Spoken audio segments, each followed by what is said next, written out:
हृदय में जैसे प्रेम, शत्रुता, ईर्ष्या और ऐसे अनेक भाव वास करते हैं, उसी प्रकार हृदय में भय भी वास करता है। ये भय ही है जो आपकी उन्नति या अधोगति का कारण बनता है। कैसे? जिसके हृदय में पाप कर्म का भय ना हो, वो सदा अधोगति के मार्ग पर चलता है, और जिसके हृदय में पाप कर्मों का भय हो, वो सदा उन्नति और पुण्य के मार्ग पर चलता है। भय बुरा नहीं, भय है कि नहीं, ये बुरा है। और भय किस बात का है, ये महत्वपूर्ण है। वंश के यश का भय आपको हर वो कार्य करने से रोकेगा जिससे वंश का नाम खराब हो। प्रेमी और मित्रों को खो देने का भय आपको सदैव उनके प्रति निष्ठावान बनाए रखेगा। गुरु का भय आपको सदैव आज्ञाकारी और स्वाध्यायी बनाए रखेगा। अर्थात भय वो अस्त्र है जिससे आप चाहें तो स्वयं को विकास की सीढ़ी चढ़ा सकते हैं या फिर स्वयं को निष्ठुर बना सकते हैं। भय से भय मत करो, भय उस दृष्टिकोण से करो जिससे आप भय को देखते हो।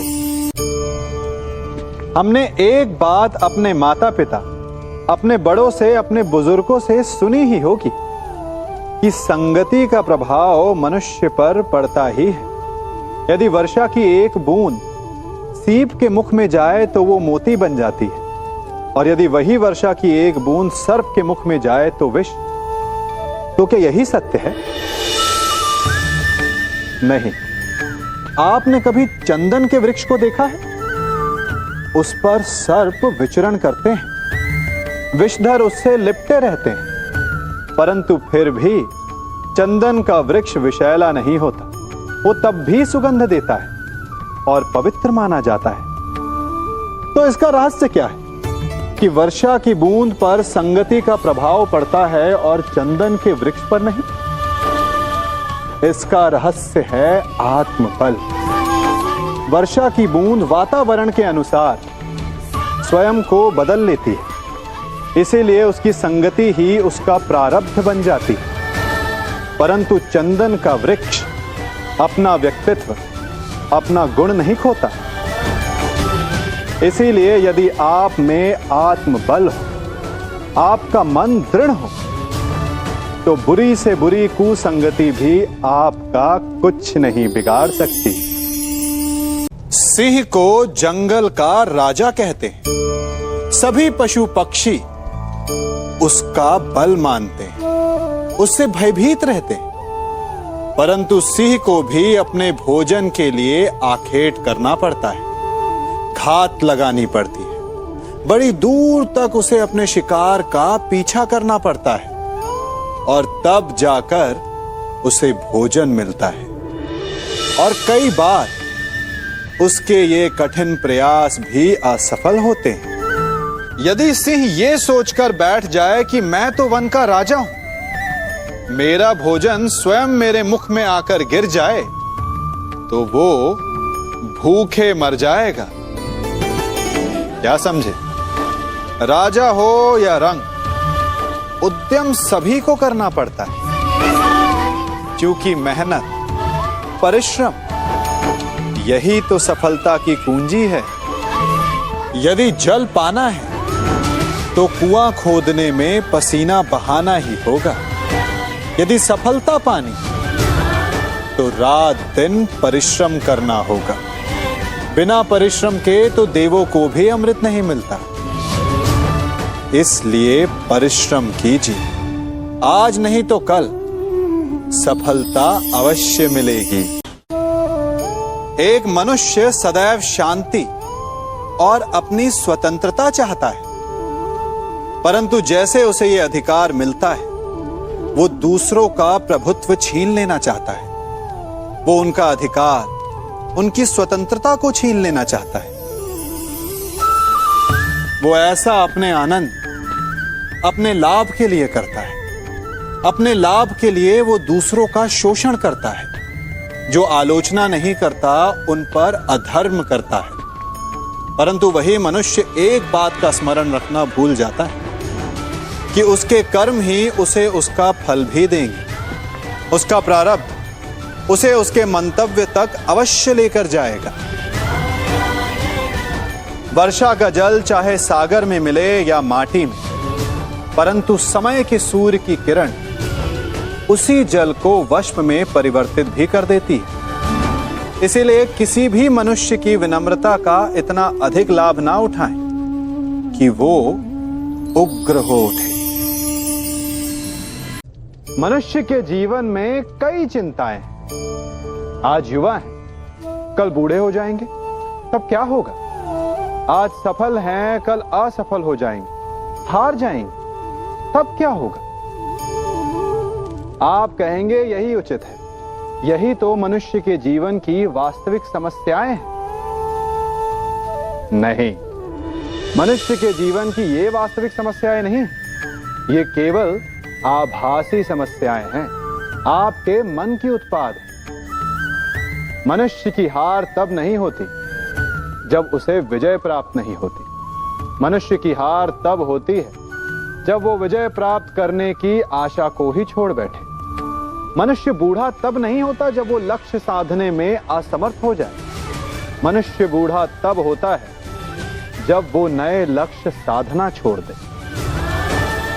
जीवन तब समाप्त नहीं होता जब सांसें साथ छोड़ जाएं। जीवन तब समाप्त होता है जब जीवन जीने की आशा साथ छोड़ जाए। मन के हारे हार है, मन के जीते जीत। स्मरण।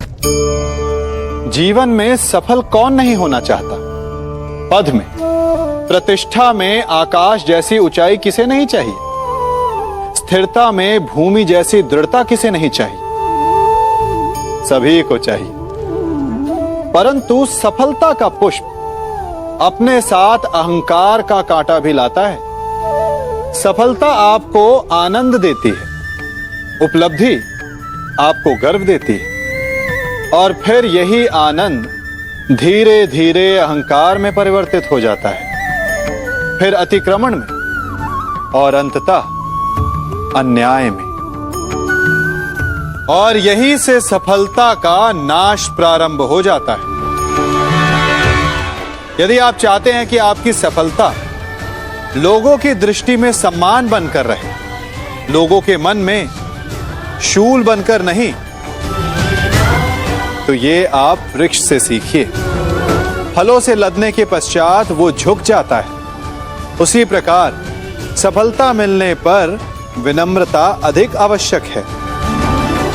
और जीवन में अधिक सफलता पाने के लिए या पाने पर और अधिक विनम्र हो जाना चाहिए। आप सबने बरगद के वृक्ष को तो देखा ही होगा। क्या आपको ज्ञात है, बरगद के वृक्ष के बीज का आकार राई से भी छोटा होता है, परंतु बरगद का वृक्ष संसार के महाकाय वृक्षों में जाना जाता है। जब उसका जन्म होता है तब उसमें वो जटाएं, वो शाखाएं नहीं होती, परंतु जैसे जैसे उसका विस्तार होता है, जैसे जैसे वो अधिक शाखाओं का भार उठाता है, अधिक पत्तियों का सृजन करता है, वैसे वैसे उसकी शाखाएं जटाएं बनकर जड़ तक पहुंचती है और इस वृक्ष को सहारा देती है। ये जीवन का बहुत महत्वपूर्ण पथ है। बिना लोभ लालच शुभ कार्य करें, अन्य लोगों की सहायता करें।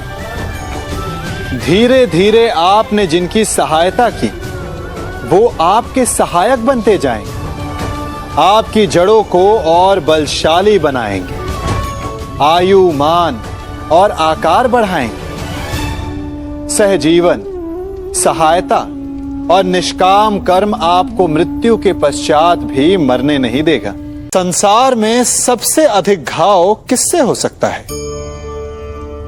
इंद्र के वज्र से, या विष्णु के चक्र से, या भीम की गदा से, या फिर गांडीव के बाण से नहीं, सबसे अधिक घाव यदि कोई पहुंचा सकते हैं तो वो हैं हमारे शब्द, हमारे वचन। यदि शब्द बाण है, अस्त्र है, तो हमारी जीभा उनका संधान करने का यंत्र है। शब्द चाहे तो अमृत बनकर आपको जीवन दान दे सकते हैं, या फिर घृणा का विष बनकर आपके जीवन को पीड़ादायी बना सकते हैं।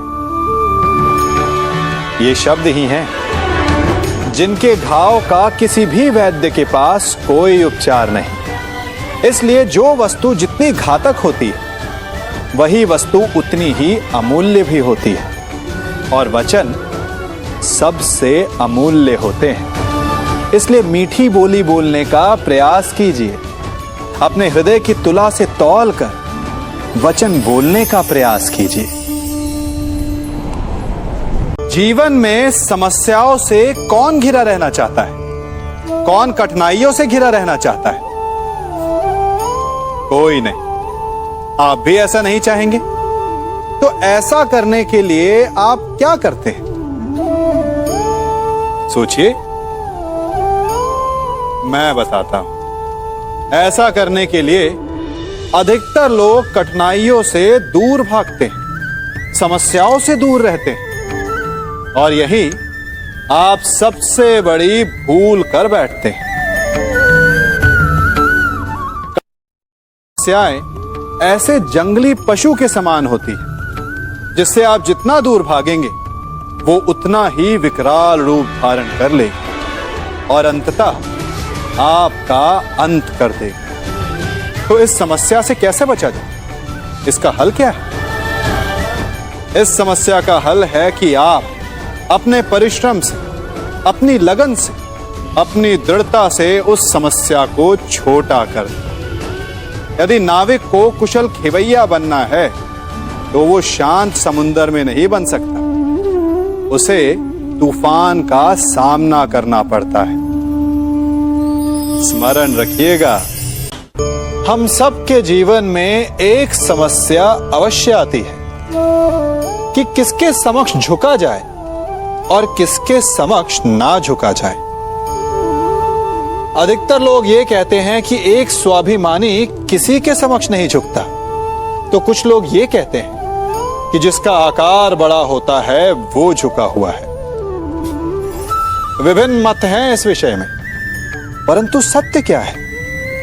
क्या आपने कभी इस सत्य को जानने का प्रयास किया?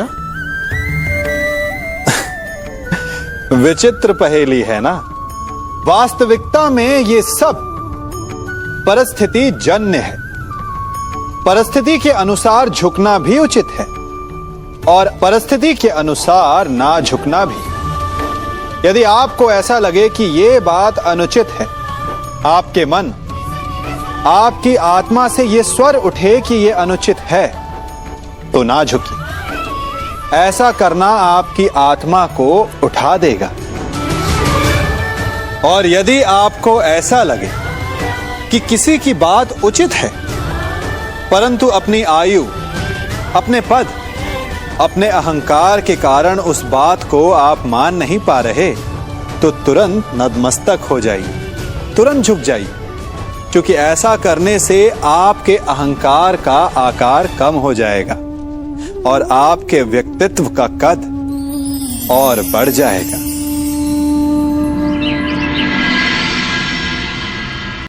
आज मैं आप सबको एक कहानी सुनाता हूं।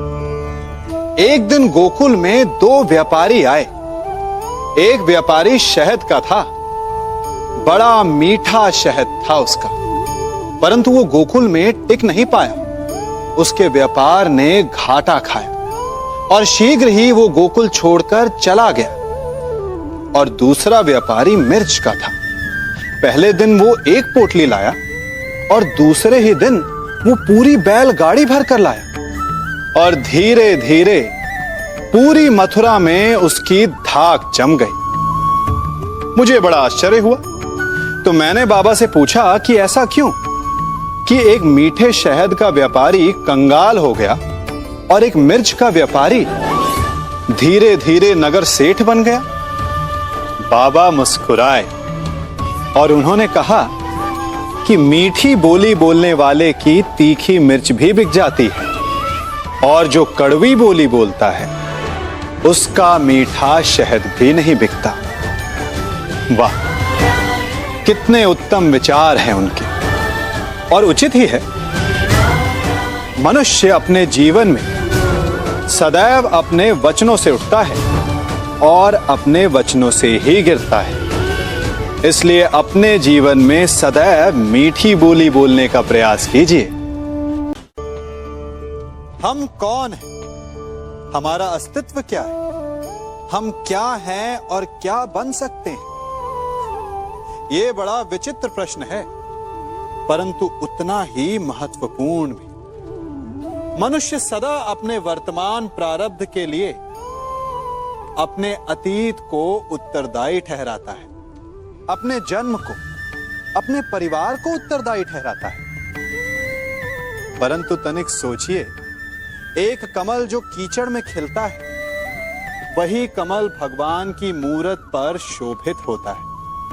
एक कोयला जिसे कोई भी शीघ्र नहीं छूना चाहता, परंतु वही कोयला धरा का ताप और दबाव सहकर हीरे में परिवर्तित हो जाता है और वही हीरा मस्तक पर सुशोभित होता है। तो इन उदाहरणों का निष्कर्ष क्या है? इन उदाहरणों का यह निष्कर्ष है कि उससे कोई अंतर नहीं पड़ता कि आपने जन्म कहां लिया। आपके कर्म आपका स्तर निर्धारित करते हैं। हमने कहां जन्म लिया ये हमारे नियंत्रण में नहीं था, परंतु हम कब और कहां अपने जीवन की अंतिम श्वास लेंगे ये अवश्य हमारे नियंत्रण में होता है। तो कर्म कीजिए, अपने जन्म की उलाहना मत दीजिए।